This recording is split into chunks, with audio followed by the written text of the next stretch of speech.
Hi, my name is Gautam, and I actually stay in Malkajgiri itself. Like, I had this back pain. It's been 1.5 years. I have tried many treatments like chiropathy, oil massage, physiotherapy especially, but it didn't work out as much like what I expected. I strongly suggest homeopathy. You people can carry on with the homeopathy. Area Malkajgiri, and doctor name is like Nageshwar Rao, and the clinic name is Neocare Homeopathy. Shri గణేశాయ నమః, శ్రీ సరస్వతే నమః, శ్రీ పాదవల్లభ నృసింహ సరస్వతి, శ్రీ గురు దత్తాత్రేయాయ నమః. గురు బ్రహ్మ గురు విష్ణు గురుదేవో మహేశ్వర, గురు సాక్షాత్ పరబ్రహ్మ, తస్మై శ్రీ గురువే నమః. ఓం అసాధ్య సాధక స్వామి అసాధ్యం తం కిం వద రామదూత కృపా సింధో మత్కార్యం సాధేన ప్రభు.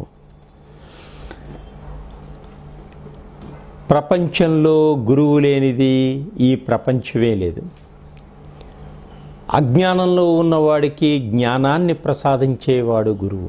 గురు బ్రహ్మ గురు విష్ణు గురుదేవో మహేశ్వర, గురు సాక్షాత్ పరబ్రహ్మ, తస్మై శ్రీ గురవే నమః. గురువు దేవగురువు, ఇతడు సద్బ్రాహ్మణుడు. గురువుకు బృహస్పతి అనేది ఉన్న నామాల్లో ఒక నామం. ఇతడికి వాచస్పతి, దేవేజ్యుడు, అంగీరస, జీవ అనే ఇతర నామాలు కూడా ఉన్నాయి. ఆదివారం మొదలయ్యే వారాలలో గురువుది 5వ స్థానం, అందుకే దాన్ని బృహస్పతి వారము కూడా అని అంటారు, గురువారము అని కూడా అంటారు. గురుగ్రహం పురుషగ్రహం. దీనికి అధిదేవత బ్రహ్మదేవుడు. రుచులలో తీపికి కారకుడు గురువు. వయస్సు 30. ప్రకృతి కప ప్రకృతి, హేమంత ఋతువుకు అధిపతి గురువు. తత్వం ఆకాశతత్వం. దిక్కు ఈశాన్య దిక్కు. ఇతడు ఈశాన్య దిక్కును సూచిస్తూ ఉంటాడు. లోహము బంగారము, బంగారు లోహంలోనే పుష్యరాగాన్ని పెడతారు. రత్నము పుష్యరాగం. గురువు దిగ్బలం కలిగి ఉంటాడు. గోదావరి వింధ్య పర్వత నడుమ ఉన్న భూమికి గురువు అధిదేవుడు, అధిపతి. గురువు పునర్వసు నక్షత్రము, విశాఖ నక్షత్రము, పూర్వభాద్ర నక్షత్రములకు అధిపతి. అంటే పునర్వసు, విశాఖ, పూర్వభాద్ర నక్షత్ర జాతకులకు గురుదశ ప్రారంభ దశ. గురువు కర్కాటక రాశి ఉచ్చరాశి. గురువుకు మకర రాశిలో నీచ స్థితిని పొందుతాడు కాబట్టి నీచరాశి మకర రాశి. గురువు ధనుస్సు రాశిలోను మీనరాశిలోను ఆధిపత్యం వహిస్తూ ఉంటాడు.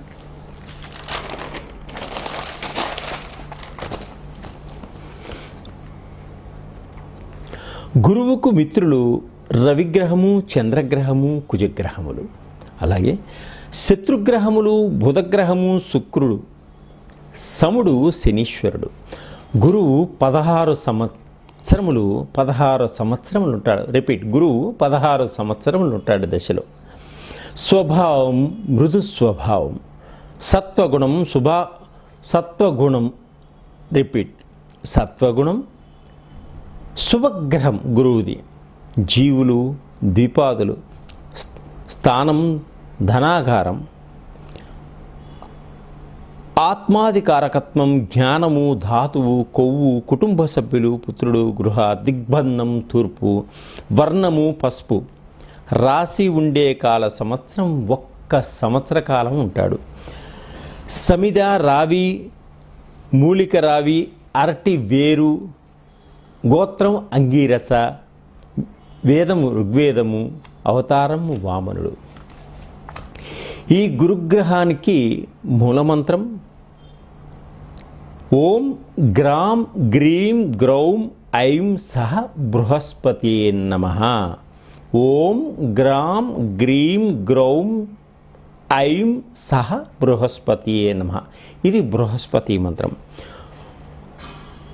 గురువు బ్రహ్మమానసపుత్రుడు. అసలు గురువు ఎవరు? గురువు గురించి మనం పరిపూర్తిగా మనం తెలుసుకున్నాక ఈ గురువు మేషరాశి నుంచి ఒక్కొక్క రాశిలోకి ఎలా వెళ్తున్నాడు, ఎటువంటి ఫలితాలు ఇస్తున్నాడో మనం తెలుసుకుందాం. 2024 మే నెల 1 నుంచి గురువు మేషరాశిలో నుంచి వృషభ రాశిలోకి ప్రవేశిస్తున్నాడు. మే 1 నుంచి గురువు మేషరాశి నుంచి వృషభ రాశిలోనికి ప్రవేశిస్తున్నాడు. గురువు యొక్క మార్పు ఈ ద్వాదశ రాశులపై ఎటువంటి ఫలితాలను ఇస్తుంది ఇప్పుడు మనం తెలుసుకుందాం. మే 1వ తారీఖు నుంచి ఈ గురువు యొక్క మార్పు జరుగుతుంది కాబట్టి గురువు ఒక్కొక్క రాశిలో ఎలా ఉంటాడు, ఎటువంటి ఫలితాలు ఇస్తాడు ఇప్పుడు మనం తెలుసుకుందాం. తులారాశి. ఈ తులారాశి వారికి మే 1 నుంచి సంవత్సరాంతం వరకు 8వ స్థానంలో, 8వ స్థానంలో వృషభ రాశిలో సంచరిస్తున్నాడు గురువు. కాబట్టి ఎటువంటి ఫలితాలు ఉంటాయి, మనం జాగ్రత్తగా ఎలా ఉండాలో తెలుసుకుందాం. దొంగల వలన కొంత నష్టం ఏర్పడేటువంటి సూచనలు ఉన్నాయి కాబట్టి మీరు చాలా జాగ్రత్తగా ప్రయాణాలు చేసేటప్పుడు కానీ మీ వస్తువుల మీద శ్రద్ధ తీసుకోండి.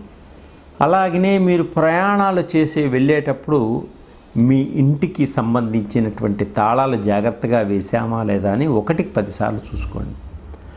అలాగే అగ్ని ప్రమాదాలు జరిగేటువంటి సూచనలు కూడా ఉన్నాయి. ఇంట్లో మీరు గ్యాస్ కట్టేశారా, లేక వెళుతున్నప్పుడు ఎటువంటి అగ్ని ప్రమాదాలు జరుగుతున్నాయా, చాలా జాగ్రత్తగా అగ్నికి దూరంగా ఉండడానికి కూడా ప్రయత్నం చేసుకోవాలి. ఈ తులారాశి వారి ఈ సంవత్సరం శరీర సౌఖ్యము ఉండదు, శరీరం సుఖవంతంగా ఉండదు, మనశ్శాంతి లేకుండా ఉంటుంది. అనారోగ్య సమస్యలు ఎప్పటికప్పుడు బాధిస్తూ ఉంటాయి. చాలా జాగ్రత్తగా ఉండండి. సరైన సమయానికి వైద్యాన్ని స్వీకరించండి. ఆరోగ్యవంతులుగా ఉండడానికి ప్రయత్నం చేయండి. ఇతరుల వ్యవహారాల్లో ఎప్పుడు కూడా జోక్యం చేసుకోకండి. మీరు నిందల్ని పొందుతారు, అపనిందల్ని పొందుతారు. పనులలో తొందరపాటుతనం వలన ఆ పనులన్నీ కూడా లేట్ అవుతుంటాయి, నష్టపోయే సూచనలు ఉన్నాయి. పనుల్లో తొందరపాటుతనం పనికిరాదు. ప్రతి పనిని కూడా మీరు ఆలోచించి అడుగు వేయండి. అధికమైనటువంటి కోపాన్ని అదుపులో ఉంచుకొని ముందుకు సాగండి. తొందరపడి ఎవరిని మాట జారవద్దు. ఇతరులను ప్రేమగా చూసుకోండి. ప్రభుత్వ ఉద్యోగస్తులకు ఉద్యోగాల్లో మార్పులు జరుగుతుంటాయి. సహ ఉద్యోగులతోటి వివాదాలు కూడా జరిగేటువంటి సూచనలు కనిపిస్తున్నాయి. శ్రమ అధికంగా ఉంటుంది, ఫలితం తక్కువగా ఉంటుంది. అనవసరమైనటువంటి ప్రయాణాలు చేస్తారు, వృధాగా ఖర్చులు పెట్టుకుంటారు, మనశ్శాంతి లేకుండా చేసుకుంటారు. కాబట్టి ఆలోచించి ప్రయాణం వల్ల మనకు ప్రయోజనం ఉన్నదా లేదా అని ఆలోచించి ముందుకు అడుగు వేయటం వల్ల అంతా మంచి జరుగుతుంది మీకు.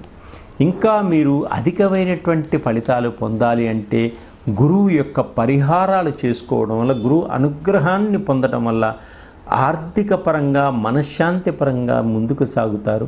సర్వే జనా సుఖినో భవంతు. శివ సహస్రనామాన్ని ప్రతిరోజు పఠించటం వల్ల, దక్షిణామూర్తి యొక్క స్తోత్రాన్ని పఠించటం వల్ల గురువు యొక్క అనుగ్రహ కటాక్షాలకు తొందరగా దగ్గరవుతారు. అలాగే మీకు వీలున్నప్పుడు సోమవారం నాడు ఈశ్వరుడికి రుద్రాభిషేకం చేయించుకోండి.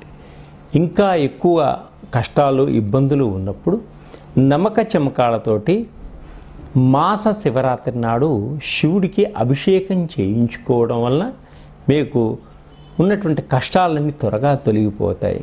అలాగే పసుపును తిలకంగా మీ నొసట్న దిద్దుకోండి, తప్పకుండా మీకు మంచి జరుగుతుంది. ఈ పరిహారాలు పాటించడం వల్ల తప్పకుండా మీకు ఉన్నటువంటి సమస్యలన్నీ కూడా పరిష్కారమై మీరు ఆనందంగా, ఉత్సాహంగా, ఉల్లాసంగా ఉండేటువంటి సమయం ఏర్పడుతుంది. సర్వే జనా సుఖినో భవంతు.